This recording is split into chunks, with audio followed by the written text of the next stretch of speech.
Good Monday, everyone. I'm Cyrus Webb, and welcome to Conversation W News. Glad you all could be with us. We, of course, have your news headlines coming up on this Monday. Have a message from my book, Words I Choose to Live By. And in today's Entertainment Spotlight, you're part of my conversation with Candace Frazier, also known as Candace the Corporation, discussing what it's been like for her to motivate and empower others. You don't want to miss that.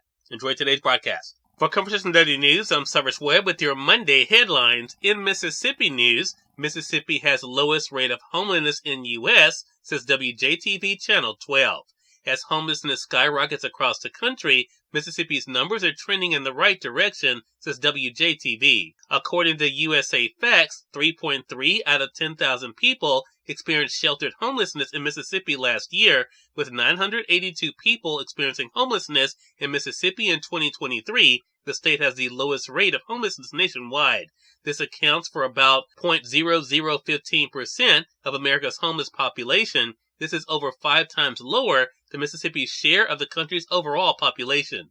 USA Facts findings are based on research from the U.S. Department of Housing and Urban Development's 2023 Annual Homeless Assessment Report to Congress. Last year, there were 778 homeless individuals, 204 homeless people and families with children, 42 unaccompanied homeless youth, 61 homeless veterans, and 130 chronically homeless individuals. In national news, Marjorie Taylor Greene calls on Johnson to resign after foreign aid bill passed. If he doesn't do so, he will be vacated, she says. Representative Marjorie Taylor Greene on Sunday said House Speaker Mike Johnson betrayed Republican voters after the House approved new aid to Ukraine, threatening to call a vote for his ouster if he doesn't resign. Mike Johnson's speakership is over. He needs to do the right thing to resign and allow us to move forward in a controlled process. If he doesn't do so, he will be vacated, Greene said on Fox News Sunday Morning Futures. After months of resisting putting a foreign aid bill on the House floor, Johnson joined with Democrats on Saturday to advance a $95 billion foreign aid package, which contains $61 billion for Ukraine and regional partners. The legislation, which passed with the support of 210 Democrats and 101 Republicans, now heads to the Senate, which is expected to get final approval this week. Should Greene and her supporters make good on their threat to force a vote on ousting him as Speaker, Johnson will almost certainly need to rely on Democrats to bail him out. In more national news, the Lyrid meteor shower is underway, but it may be hard to see, says the Associated Press. The Lyrid meteor shower is going on now, but with a near full moon in the sky during the peak, it might be tough to see clearly, says the Associated Press. The Lyrids occur every year in mid to late April. This year's peak activity happens starting Sunday into today, with 10 to 20 meteors expected per hour. Viewing lasts through April 29th. Multiple meteor showers occur annually, and you don't need special equipment to see them. Most meteor showers originate from the debris of comets. The source of the Lyrids is the comet Thatcher. When rocks from space enter Earth's atmosphere, the resistance from the air makes them very hot.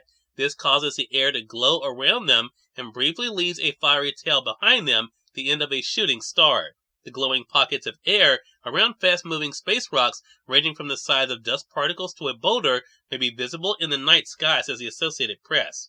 Meteor showers are usually most visible between midnight and pre-dawn hours and don't require special equipment. All you have to do is look up. In business news, tumbling tech stocks drag Wall Street to the finish line of another losing week, says the Associated Press. The worst week for big technology stocks since the COVID crash in 2020 dragged Wall Street on Friday across the finish line of another losing week.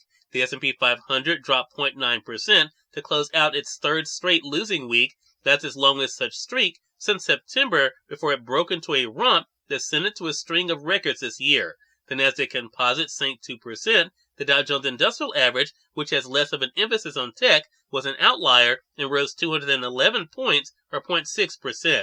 The market's worst performers include several stocks that have been its biggest stars. Supermicro Computer lost more than a fifth of its value, dropping 23%. The company, which sells server and storage systems used in AI and other computing, has soared nearly 227% for the year coming into the day. And finally, in entertainment news, Civil War continues box office campaign at number 1. Civil War remained the top film in theaters in its second week of release, according to studio estimates on Sunday.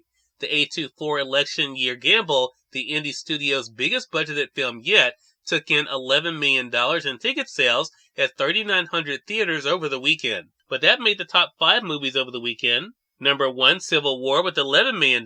Number 2, Abigail with $10 million. Number 3, Godzilla x Kong The New Empire with $10 million. Number 4, The Ministry of Ungentlemanly Warfare with $9 million. And number 5, Spy x Family Code White with $5 million. Cyrus Webb, Conversations Daily News. It's now time for a message from my book, Words I Choose to Live By. Enjoy. Good morning, everyone. I'm Cyrus Webb, and welcome to Words I Choose to Live By. Nothing is guaranteed, not even that you will live to see the end of this day. What can you do about that? Nothing. What can you do about the moment? Everything. So what are you waiting for?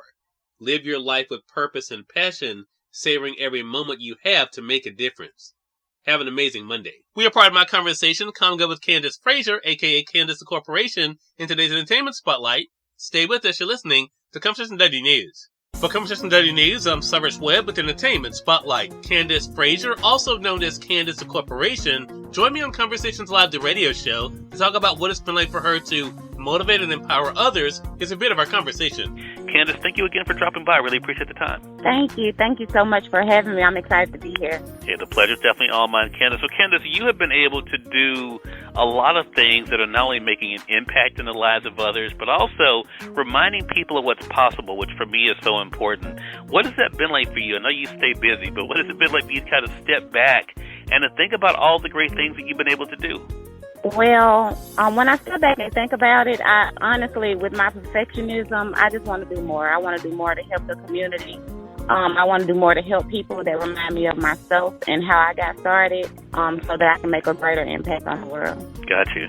Well, I think, people who look at you right now, Candace, will say, wow, I've always wanted to do this. I always wanted to do that. And she's actually doing it. And I was saying to you before we went live here that a lot of people who may have great intentions, but the actions don't always match. So I want to ask you, have you always been a person that not only saw a problem, but wanted to be a part of the solution for it? Well, yes, I have. A lot of the things that I do in the services that I offer through the corporation, those were things that came naturally to me. And the other things, they actually were how I was able to fulfill some of the needs that I needed to meet for my personal life. And then once I learned how to do those things, I wanted to teach others how to do those things as well, so that they could reach their goals in their personal lives. Yeah. And I think that aspect of teaching is something that definitely comes through, and you've been able to make it fun as well. I mean, you're utilizing the platforms that all of us are on. I noticed when I was prepping for this segment, Candace, of course, you're using social media, being able to, show your personality, but also to show your expertise. What has that been like for you? Yes. To reach people where they are and to be able to connect with them to show them what they can do? It's been a very rewarding experience, and I'm also thankful that social media reaches such a broad audience, because more people are able to see the things that I can do, and I can help more people through those audiences. Cyrus Webb, Conversations Daily News. We thank you all for tuning in to this edition of Conversations Daily News. I'll be back to get on tomorrow with more news, mention my book, Words I Choose to Live By, and of course, Entertainment Spotlight. Until then, I'm your host, Cyrus Webb, saying as always, enjoy your day, enjoy your life, enjoy your world. Thank you all for choosing Conversation Daily News today. Let's go make today amazing. Take care.